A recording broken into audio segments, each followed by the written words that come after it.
Hello. Hello, how are How you? are you? I'm good. I'm good.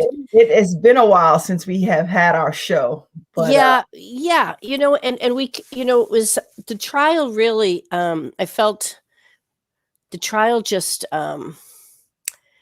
was sucking all the energy out of so many of us. I think we were living on edge through the trial, and I think out of respect, we were silent, and I think mhm. that's okay, Yep. But boy, we have a lot to talk about now. Do we? A lot's happened over the last 2 weeks. A lot to Yeah. celebrate, a lot to really kind of just you know unearth and bring light to, and I think we'll be doing this for a long time to come. I think there's still a long way to go before we can stop having this conversation and stop thinking of ways that we can move the needle as mothers and as women and as just people who are tired of the systemic racism and just racism in general and are willing to do whatever we need to do to make sure we play our part in changing the trajectory of our future for ourselves and our kids. Right, So right. But everything that's happened in the past 24 hours, or and actually, let's put it 48 hours. So much has happened, yes. and it's not just thank God for the verdict that we had yesterday. But as we were talking, here's the thing: how I felt, and I still feel this way, is that the guilty verdicts provided a baby step forward. Hmm. Not guilty, who had been found not guilty, would have sent us back 100 steps. Agreed. Agreed. So, we've propelled a little bit forward, but the conversation still has to be there.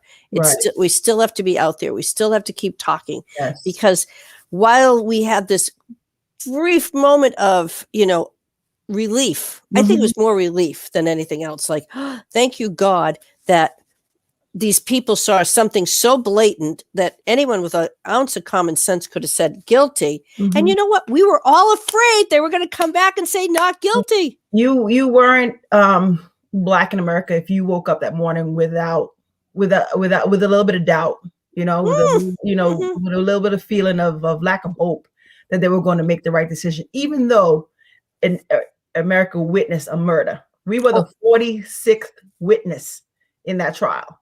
we And didn't see it. We didn't see a murder, Dania. We saw a lynching. yes, yes.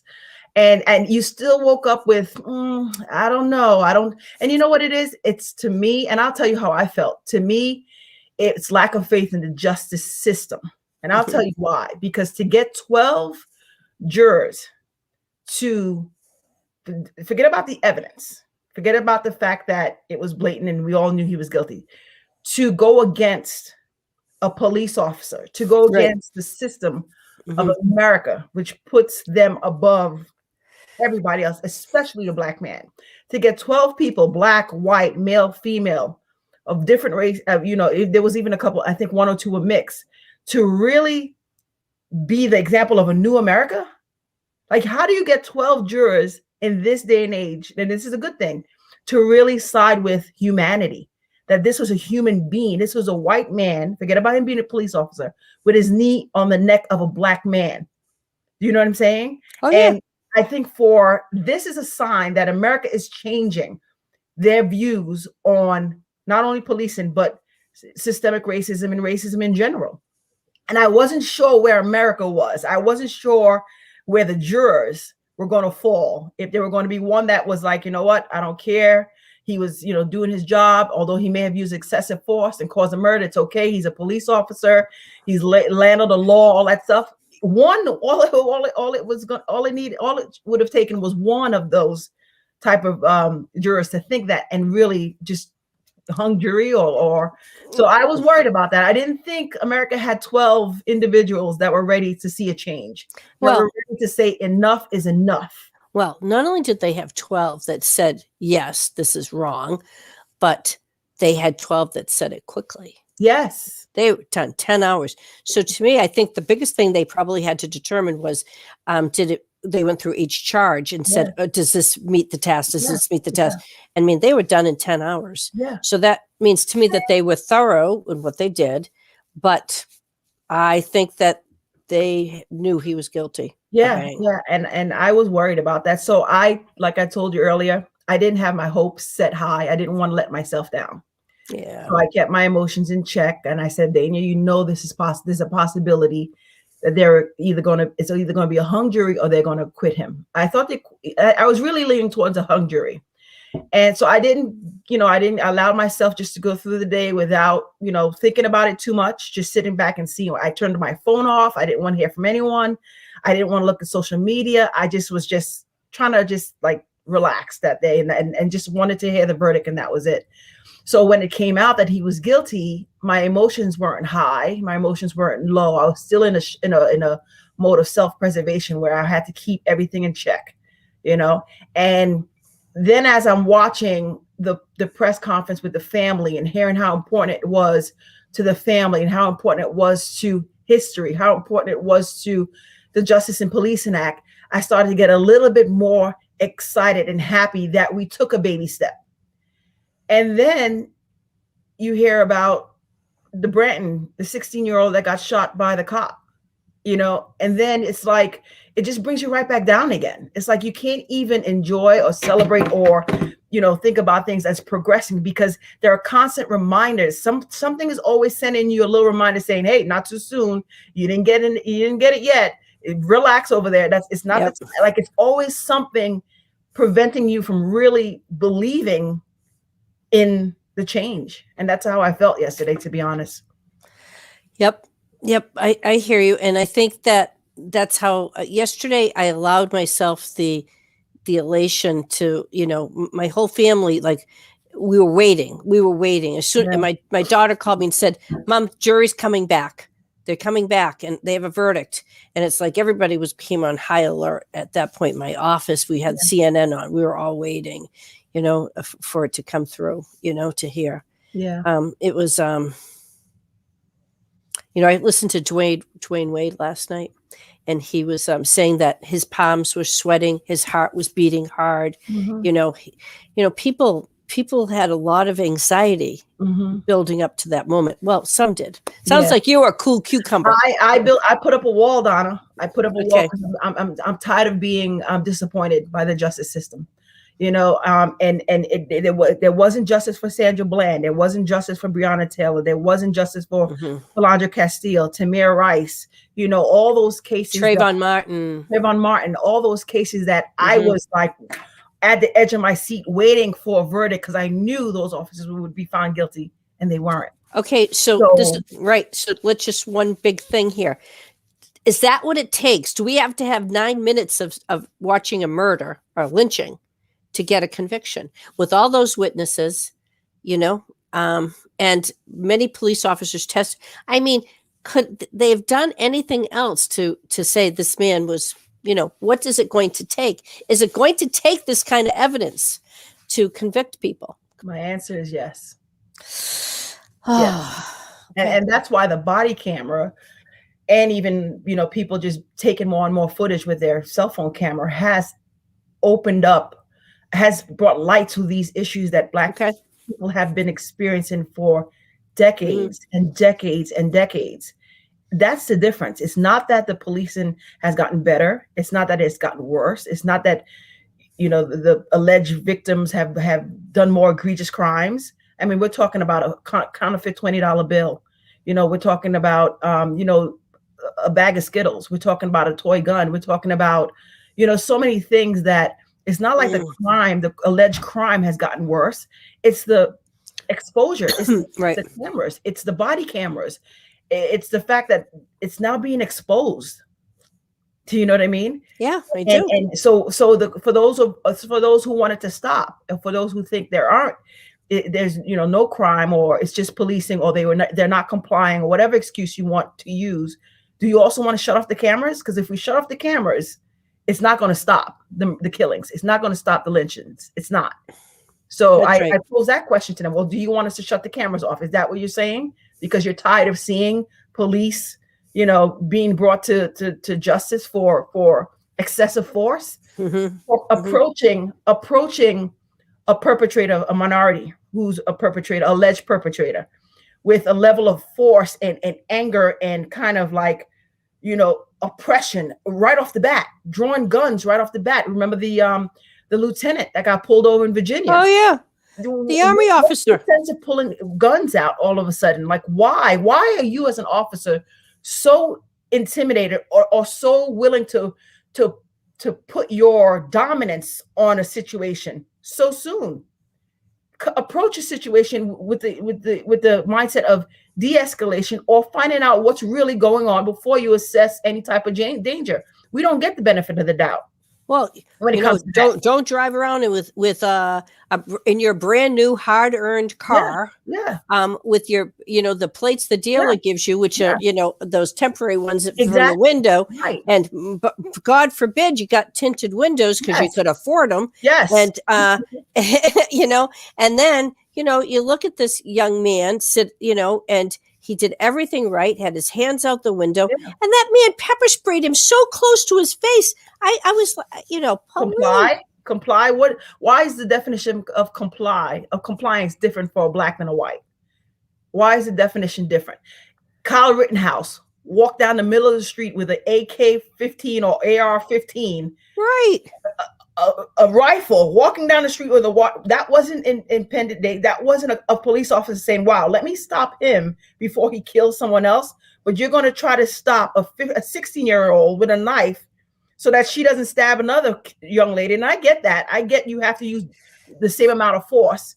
You know what I'm saying? Deadly force that you're witnessing. But Kyle Rittenhouse is walking down the middle of the street with a AK-15 after shooting up 2 people, and everyone's yelling at the police officer. He just shot someone. Shot someone. He's walking down the middle of the street, and he gets to go home and come back the next day and be, handcuffed and I mean, where is the yeah. So he's saying policing. Policing is policing. It's not easy. It's very hard. It's very difficult. And the training, I understand the training is the training, but the training, if the training is the same across the board, then a black police officer, you don't hear black police officers doing what some white police officers are doing. You don't hear that. And it's the same level of training. So why aren't black police officers getting, and I don't know the statistics, maybe they are, but if it's one-sided, there must be an element that's causing this differentiation. It can't just be training across the board. Because there are minority police officers who don't approach these situations this way. Well, here's the thing. I think that the whole, I think the biggest problem the police department has, well, they have 2 big problems. And the biggest one is police unions. They're so strong, they protect the bad.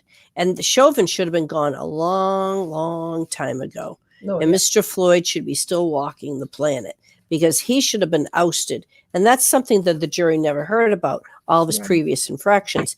But the police unions protect these bad apples.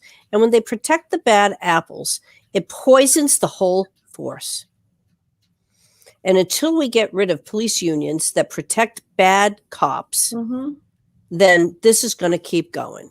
Well, according to Trevor Noah, it's not rotten police officers, it's a rotten tree. Okay. Yeah. Okay, fair enough. But I know I'm correct about these police unions. They protect these very bad people. They never have to leave, and they become bullies. They become big bullies because they don't have any consequences.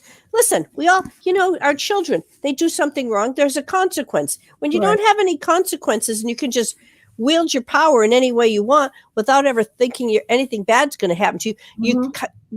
Look at the end result. Right. He thought there was nothing going to happen to him for committing this murder in broad daylight in front of all these people, recorded. Yeah. Yeah. And that's why we have to, that's another reason why we have to, really implore our senators to pass the George Floyd Justice in Policing Act.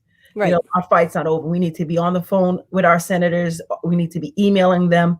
We need to get this past the Senate, and it'll solve a lot of the things that have caused the death of some of the people we were just talking about. Banning chokeholds and overhaul qualified immunity. Things like that to make sure that they're held accountable for. If you're a bad surgeon, you cause death, there's a penalty for that. If you're a bad pilot and you cause death or crashes, there's a penalty for that. There must be a penalty for bad policing. I'm sorry. Right. If you're a crappy accountant or crappy attorney, Yes, you get disbarred, you yes, lose your license. Hello. yeah, I mean, it all has, you have to be, every profession needs to police itself. Ha ha. yes, yes.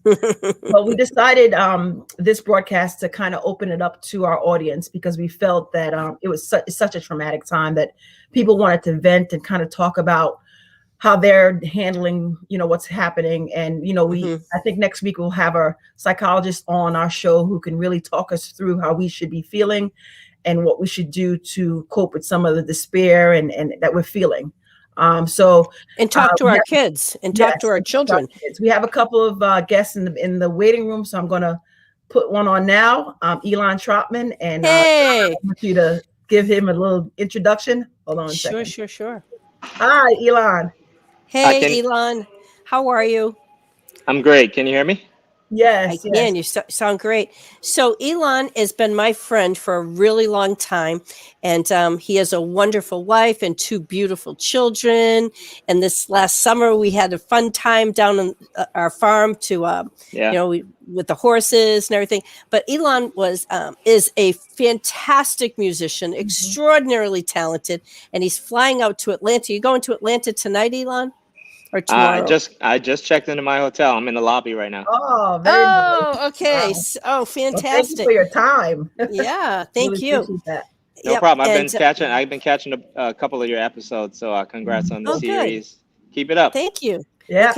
Okay. So, and why we wanted to have Elon on too, a little bit more background about him is that he also is a music teacher in the Boston school system, and his talent, and he's also a wonderful artist. So, I just admire him so much.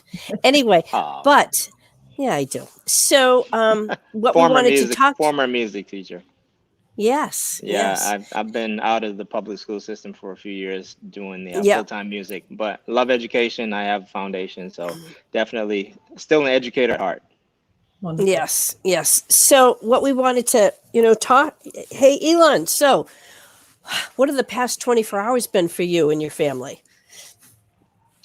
I haven't had a chance to, really debrief with my wife and kids as yet. I'm sure the kids are on social media and talking to friends and things of that nature. But I've always told my kids to, just try to be on the right side of the law. I think for me, that's where the conversation begins. Not putting yourself in a compromised position where it leads to something else. My son is 15. My son is Black. So, we have to have that conversation. If you do get pulled over, what to do in that situation. So I think that's where the conversation should really begin. You know what I mean? Fast forward to the last 24 hours, like you said, I think it is a step in the right direction for justice, awareness of things that have gotten swept under the table in the past. We don't know how many other George Floyds there would have been that weren't recorded. So this definitely puts light on the situation. Like I said, I have friends that are cops. I have friends that are white. I have friends that are Black. So I get to hear, the full spectrum of, people's perspectives and how it impacts different people. There was another, unfortunate incident that happened, during the verdict, which, has already sparked a lot of controversy. And, you have to know the facts. I think people should not be quick to jump to conclusions and point fingers, because there's already a bad rep. Cops are getting a bad rep out there, and that was one isolated situation, and there are others. But again, I think the climate and the tension in this country is just so sensitive right now, and we really need healing. And it's brought the Black community together. It started a movement, a global movement, not just stateside, but people all over the world marched and came together and fought, for justice. And so we have, got closure with this situation, but a lot of work still to be done. We need to get our kids in schools, off the streets, get guns out of their hands, get drugs out of the communities, and have positive role models for them. And that's where the conversation should start. And then maybe we won't have to have these other conversations. Right. And Donna and I mentioned that prior to getting on the air, that there's just so many failures prior to those encounters that should protect our children, should protect people from getting into those situations. And we talked about the young boy who was killed in Chicago, the 13-year-old boy that was killed in Chicago. We talked about the Bryant female that was killed yesterday. There's just so many systems, I think, that broke down prior to that interaction. For a 13-year-old and a 16-year-old to be in those situations, a 13-year-old boy out at 2:30 in the morning with a gun, a young lady feeling her last resort is to pull out a knife and fight for her life, or fight for her whatever with a knife. I think there's so many things that, like you said, we have to try to dismantle and break down in order to get to the root cause of why this is happening at the rate that it's happening. But from your seat, and that's what we always kind of approach it as mothers or as Black women, as white women, what do you think you can do from your seat, with your experience, with your ability to touch so many people with your music and your exposure? What can you do as Elon Trotman, as a Black man, as someone who is tired of seeing this happen? What can you do to help change the directory and continue to make those baby steps? I'm in a weird position because, of course, as entertainers, we have a platform. I have a show tomorrow night where I'll have a microphone and people are going to be listening to me for 90 plus minutes. And I have a platform to say whatever I want to say, because it's my show. Right. But at the same time, I try not to get too deep into, non-music related stuff, just because you have to be aware of just, there's so many, we have such a wide audience, a broad audience of people from all walks of life, all ethnicities, and you just have to be sensitive sometimes, as much as you want to voice your opinion. So for me, I do it more passively in the way I live my life, the way I try to raise my kids to be a role model for my kids. My kids have never seen, I don't own a gun. I don't bring alcohol into my house. I don't do drugs, and I expect my kids to follow in my footsteps. I expect them to finish high school. I expect them to, apply to colleges and graduate college and get a job and be an outstanding human being in society, and not, the thought of incarceration or being arrested should not even be an option, because I think it starts with home and the influences and the model that they have to look at. So that's where it starts for me. Okay. And that's outstanding. That's just very simple, very basic. Yes. And then that's what they need. They need good role models in the home, especially male role models. And I think a lot of the homes in the Black community does not have that. So I definitely see how that's definitely of importance to set that example and raise quality, young men and women, so that way, we could continue to kind of break down these barriers.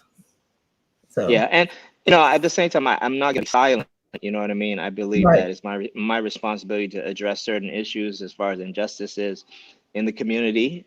So I have, I kind of have my own way of saying things. I don't always directly come out and, condemn something, because at the end of the day, people come to hear me play music. They don't come to hear me talk about politics or religion or, what I mean? So I try to make sure it's the right timing to say certain things. For example, I did a Marvin Gaye album.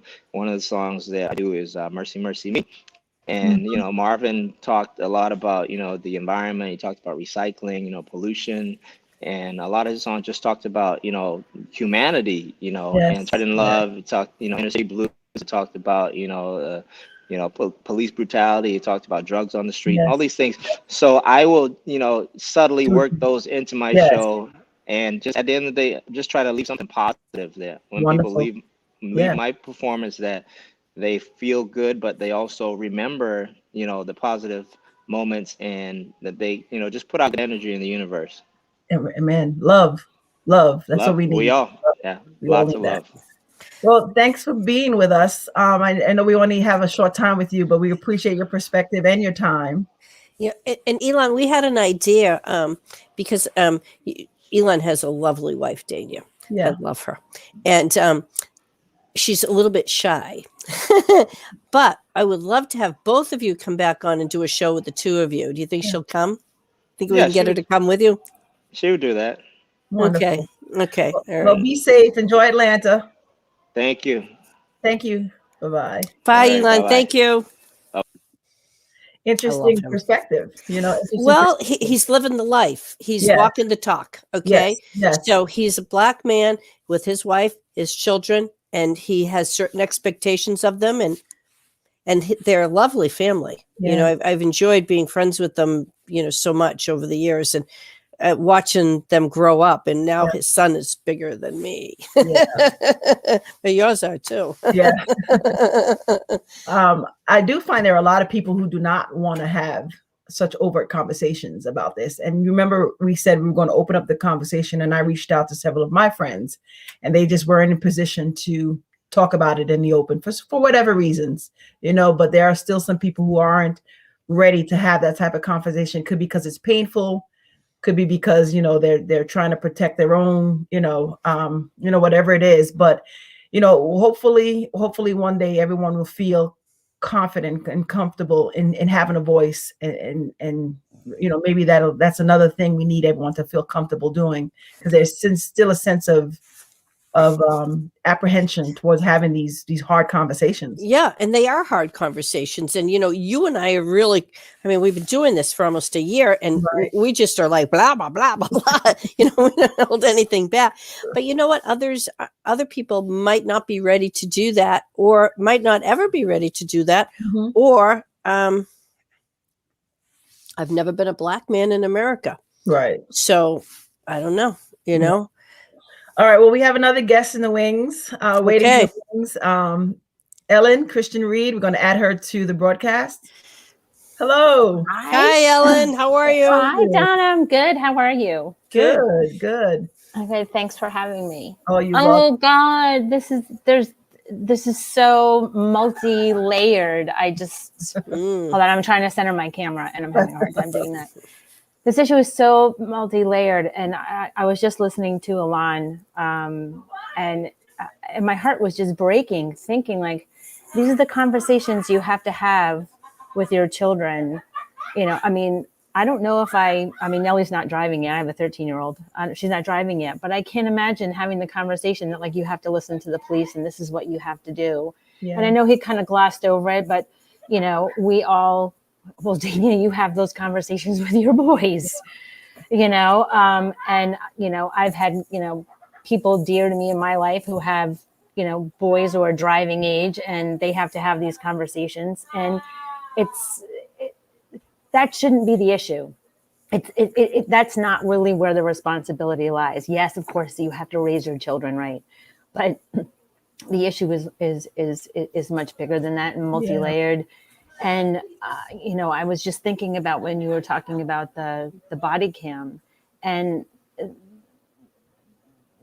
the deck is stacked against Black and brown people being stopped by police and having is that Nellie in the background? Yeah, that's Nellie in the background screaming. I've got my headphones on. I can't even believe you hear that. But it's stacked against them, because remember, if it weren't for Darnella Frazier, who had the fortitude. I can't even imagine, having the fortitude to stand there for 9 minutes and 29 seconds watching this man be slowly murdered, right? With that camera. The police have body camera, yeah, but do you understand how difficult it is to get that information? There are so many. There was actually another case in Minneapolis, outside of Minneapolis, in another town not far outside the Twin Cities, and it happened like 5 or 6 years ago. And the woman is still, the man's wife is still trying to get those footage released. Yeah. I mean, so it's never mind that there's the body cam, that the evidence is there. It's a matter of getting it from the police. So now you have these independent people who, with their cell phones, are able to do this. Yeah. But it just kind of goes to show you that it's, you know, it's like whack-a-mole. You solve one problem, but there's another problem over here. Right. And that's what it was like when I came out. I was like, this is so like complex. It's not just one thing. And that's why I think this Chauvin verdict, while I think that it does offer some hope, it does seem to be a light in the dark, hopefully, you know, shining on the path in the right direction. And I do try to stay hopeful. I think that it's a pinpoint of light in a very, very dark sky. Yeah. Well, that's a great perspective. And let's talk a little bit about the Boston Globe article, Donna, because I know I told both of you guys sent it to me. And Right. So let's talk a little bit about that. Donna, talk a little bit about it. And Ellen, I wanted to give you to give your perspective on the article, and then I'll give mine. Okay, so this author, I've been following her, and I've been corresponding with her too. She's just a remarkable woman of color, and she gives a lot of insight onto a lot of topics. I think that her position is social columnist for the Boston Globe, and today she wrote a very amazing article. But for me, it said a lot. It said, "Hello, yes, guilty, but justice has not been served. He's still dead. Mm-hmm. You're never, accountability, yes, but you're not going to bring him back. And so don't relax yet, America, because, this is just and she really, it was, because I had been a little bit elated yesterday. And I read that article, at 6:00 this morning, and I went, oh, she was so spot on. And I'm going to guess, Ellen, you probably had the same kind of feeling. Well, I had to go to bed after the verdict came in because I was so stressed out. I'm like, I just need to go to bed. And then, of course, heard about the shooting in Ohio. And I was like, that's it. I got to go to bed. I had a meeting. I went to bed before the meeting and got up. But yeah, I mean, the whole idea like, oh, justice is served. And it wasn't, because he's still dead. And I found it interesting. I don't know if you saw on Twitter, it was the Oakland, oh God, they're not Oakland Raiders anymore, are they? They're somewhere else. Las Vegas. The Las Vegas Raiders, that they had put something on their Twitter page that I can breathe. And people went crazy. Right. Owner did that. Right, and people went crazy because not realizing that the police in response to this last May were saying, "I can breathe," right, because George was saying he couldn't breathe, and it was like, okay, yes, it was a collective sigh of relief. That's really what the tweet meant. Right. But yes, I mean, it's like I just said. I mean, it's a pinpoint of light in just in a sea of so many things that are wrong. Right. Well, my perspective was a little bit different, and I agreed in the fact that, that there's a long way to go, that, there's still a lot of work to be done. But to the Black community, when you say justice, our example of justice not being served is way more prevalent than justice being served. Sure. Sure. Like I mentioned with the, Breonna Taylor, Sandra Bland, Fianna Castile, Tamar Rice, so many of these same trials that the justice was not served. So we finally have one where we feel like justice is served in terms of the justice system working in our favor. Now everyone it's not justice, but here's my thing. It is justice, because if you give somebody a piece of cake, pound cake, and they have never had cake before, and you give them a taste of pound cake, they're going to think that the cake is the best thing ever. Pound cake is the best. They don't know about chocolate cake. They don't know about lemon cake. They don't know about, they don't know about other flavors, because that's their only exposure to cake. So that's like how we are with justice. We finally had to go in our favor. So don't take that word away from us. And I know it's accountability. I know there's accountability in justice, and I get that. But we worked so long and hard and marched and done so much. blood, sweat, and tears, Right. a sliver of justice. Don't take that away from us. Let us enjoy our version of justice. And we know there are a whole lot of other versions of justice. We know means so many different things. And yes, he should be alive. Yes, that is justice. But it's our sliver of justice because the system finally works for us. So I think that was my thing. It's a play on words, it's semantics, but that word justice means so much more to someone who's never had it. Okay. You know what I'm saying? And that's how I feel about the word. And I don't want us to lose the powerfulness of witnessing justice in a courtroom with 12 jurors in favor of conviction because a man was treated less than. A black man was treated less than. It's happened over and over and over and over again. Okay, but justice in the courtroom. So my thing is, it's a sliver of justice, but it's our definition of justice, and let us have that. I know there's a lot more to go. There's laws that need to be changed. There's the Justice and Policing Act that needs to, bring about new policing rules. I get all of that, but that word is different when you have never had it. When you work so hard to get it. It means something totally different. And I feel like people are taking it away from us. Like, yeah, we know he was found guilty, but that's still not. No, and I'm not saying it's good enough. I'm just saying, you know what? It's something. It's something, and we want to move on to that. I don't think anyone wants to deny the Black community this moment of celebration because there are a lot of people that want to watch Fox News. There are a lot of people. Well, who watches Fox News? Hello, I do. There are a lot of people who want to deny justice being served and say it was a bully jurors or whatever. There are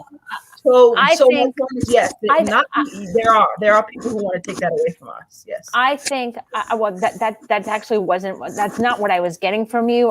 What I was understanding was like, yes, this is like the cake, right? It's like you've never had this cake before, and I think that from the perspective, and I hope this is the perspective. This is at least what I read into it from the journalist, was that she was saying that this does not mean a new dawn has begun. Not at all. Hopefully, this is the lever on which this whole thing turns. Yes. Hopefully, this is the beginning of something to begin to right some of these wrongs, and make sure and try to eliminate as much as possible anything like this ever happening again. But not to get so hung up on this one event. Yeah. That this is the be all end all, and now suddenly everything's going to change. And I think it's just really managing expectations. Yes. Because in the middle of all of this, like we said, we all in the middle of it, there was another child, child who was murdered. Believe me, 1 in 100 of convictions. No one's singing on a high mountain for 1 in 100 of. I have a scary statistic for you. I'm trying to remember. I want to say it was it wasn't Pew. It was one of those thinky organizations that run statistics. It wasn't the Pew Research. No, it wasn't Pew. It was another one, and the name is escaping me now. But they have tracked cases of police brutality, particularly ones that ended in murder, over the last 15 years. And since 2015, they have tracked that there were 1,000 police killings of people of color. Yep. 1,000 a year since 2015. They tracked that between 2015 and 2019. In that 15-year period from 2005, when they started kind of tracking this, to 2019, 104 convictions.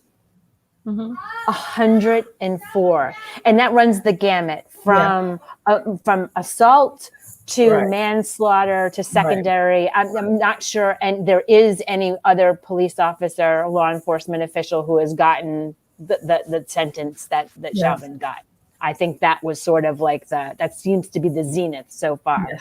Hopefully that's not where we stop. Hopefully this is just this is the platform from which we spring forward. Amen. Well, thank you so much, Ellen, for joining us and sharing your perspective. Thank you. It was so good to see you both. All right. See you soon. Thank you for being with us. Oops, sorry. Oh, you popped her right out of there. Sorry, what were we saying? Bye. See you soon. Okay. No, but Don, obviously the conversation must continue, and that's what we're here for. We're going to continue to talk about it. But as you can see, we've had 4 people on with 4 different perspectives of what's been happening over the past 48 hours. Oh, and there's many more. Could you imagine America? Could you imagine everyone having their own experience, their own emotional reactions to this, their own views on how to proceed, or their own views of what's happening? And that's what this is for. I wanted people to call in to have an opportunity to talk about it. Now, our next step is having a professional on board to tell us what we should be thinking and feeling and acting and talking to our kids about. Or help us to understand what we are feeling. Yes. Because, I've had such a range of emotions the past 24 hours. I don't think we told anyone about Ellen, by the way, that she has a unique perspective. Why don't you tell a little bit about Ellen? Because I don't think we introduced her. Yeah, well, Ellen is probably one of the founders or initial founders of Mothers Against Racism. I've been friends with Ellen for a good while now, and she is always someone who's very outspoken for civil rights and social justice. And as a Black woman, having a white friend who's so passionate about her views and willing to step up and talk about it, to me is tremendous. Obviously there are a lot of people that feel the way she feels, but she goes against the grain in terms of her friends and her family, and she's very outspoken, and she's not afraid to share her views. And she's educated. She's done her research. And that's why I felt she would have been a good member of Mothers Against Racism, because she's so outspoken. But we need people who are willing to talk about these things and talk about it within their own circle, within their own community, within their own network. Change the minds and hearts and souls of the people that are in your community. And get them to see a different perspective. And they may not listen to me as a Black woman, but they may listen to you as a white woman and a peer. That's right. I feel like more of that has to happen. There's so many people that are feeling this way, but are silent, are fearful for some reason to express their opinion about it. And we're not talking about violence. We're not talking about going out to the streets and looting and robbing and we're not talking about that. We're talking about having a perspective about what's happening that's strong enough where you realize what you say and what you do affect your children. What you say and what you do affect your community. What you say and what you do can make a change for the better. Like, we have to be the vessels of change. We can't just sit back and think it's going to automatically. That's right. That's exactly right. And I feel like Ellen is that. And a lot of people out there are afraid to be that, for whatever reason. And people have their reasons. And I probably, I never thought I'd have this platform or be here doing this. And I know you didn't think you would have to either, but aren't we supposed to be boating or something? Yeah, exactly. I mean, what are we doing? I just wish there were more of Ellens out there, to be honest with you. Sure. I just wish there were more.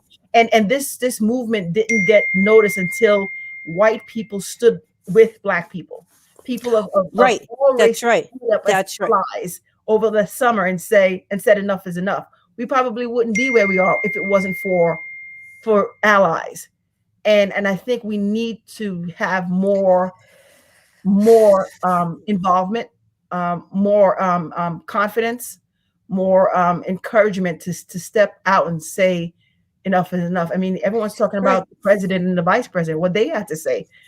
The president and the vice president had something to say about what's happening in America. That's the top of the line. So we only see a sliver of what happens. Could you imagine what he's briefed on, what information he has and the vice president has about systemic racism and about police brutality? What do they know that we don't know? And we feel this way at our level, and so do they at theirs. Something has to be said about that. But you know what? This has changed me. The past year, I'm changed. And one of the reasons why I'm so changed is that Melissa and I were driving to the Celtics game the other night, and there was a Black man on the side of the road. He was in a motorcycle and he was broken down. And we both said, we should pull over and see if he needs help. We don't want to leave him standing on the highway there. Right. I mean, we think differently now. Like, does he need help? Yeah. And if it was a white guy, we wouldn't have thought about it. But I got pulled over driving to Philly the other day. I went to the Phillies game with my parents, and I got pulled over. I'm doing 97 and a 70, mind you. Okay. I'm sorry. I just stopped for gas. I was like, I got to get to this game. Okay. Flashing lights. And I'm like, all right, I'm going to be responsible for de-escalation. My attitude, my approach to this officer who's doing his job, because I'm speeding, is going to be calm, and I'm going to let him do his job. Okay. He came over. He said, do you know what you were doing? I said, you know what? I do. I said, I'm so sorry. I was in the gas station, stopped for gas, felt like I had to make up time. You know, when you get out of gas station, you feel like you got to make up the time for stopping. I said, I totally understand, officer. I gave him my information. I told him where I was going, and he asked a couple of questions about basketball and stuff. He de-escalated just as much as I did. And then he ended up, you know, going back to run my license to make sure, you know, everything was good. I didn't have any warrants. And he came back. He said, just slow down, ma'am. And I said, thank you so much. That ticket would have been astronomical if he had given me a ticket. And I drove off and I said, shoot, I should have taken a picture of him, a selfie of him, and put it on my social media and say, yes, there are good cops out there. Right. You know? Okay. Yeah. Hello. Like he just said, slow down, ma'am, you know? Yeah. I mean, there are good cops out there. It's just a handful who are just abusing their badge, you know. And I had to de-escalate the situation. I was just as responsible as he was to de-escalate the situation. If I was open my window, like, what now? What do you want? Like, you know, or giving him an attitude, boom, there you go. So I think both parties got to be responsible for the de-escalation. But, you know, his training, I think, is much better than mine. Well, but, yeah, you know. it should be better. You know, there should be a higher expectation that a police officer is going to go into a situation and he or she is trained to de-escalate, not escalate. Yeah. And, you know, when there are stereotypes and there are, you know, expectations that things are going to be bad, right. You know, and you know what? I'm telling you, police unions, I believe in the unions. I do believe in unions, but I don't believe in unions that protect bad. Yeah. And I think that's one of the places it has to stop. Right. Well, we wanted to vent. We wanted to brief about what's been happening after we have been quiet and letting justice run its course. Yep. We're back on every Wednesday. Yep, we will be back now. We have a lot to talk about. We've held it all in for what, 2 weeks? How long is the trial? Did the trial go on for 2 weeks? Yeah, I think 3 weeks. 3 weeks. Okay, so we were quiet for 3 weeks because, you know, we just let it go. You know, we had, you know, just out of respect. It was for me a respect thing that, you know, we're silent for George. Yes. You know, but the silence is no longer. We need to share our voices. We need to reach people within our communities and our children and just teach them and educate them and share your perspective on what's happening in America. Yeah. That's the only advice that I can give. You know, it might be a small circle of friends. It might be some people, you know, have a difference of opinion and view, but you want to kind of shed a different opinion, shed some light on some things you have witnessed, you know, with having minority friends or whatever, you know. Obviously, I think it needs to be just a conversation. Well, my phone blew up yesterday with the verdict. I mean, it was like boom, boom, boom, guilty, guilty, guilty. Wow, guilty, guilty. And it was like, so that's heartening too, because these were mostly white people who were shouting out to me, guilty, and going, yeah, you know, like, yeah.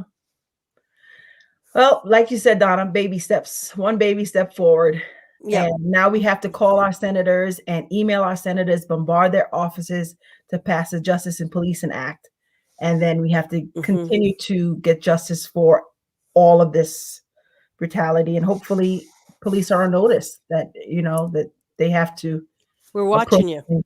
Yeah. We're watching. We're watching. All right, Donna. Well, great show. And I will see you next week. All right, dear. Talk to you soon. Bye. Bye.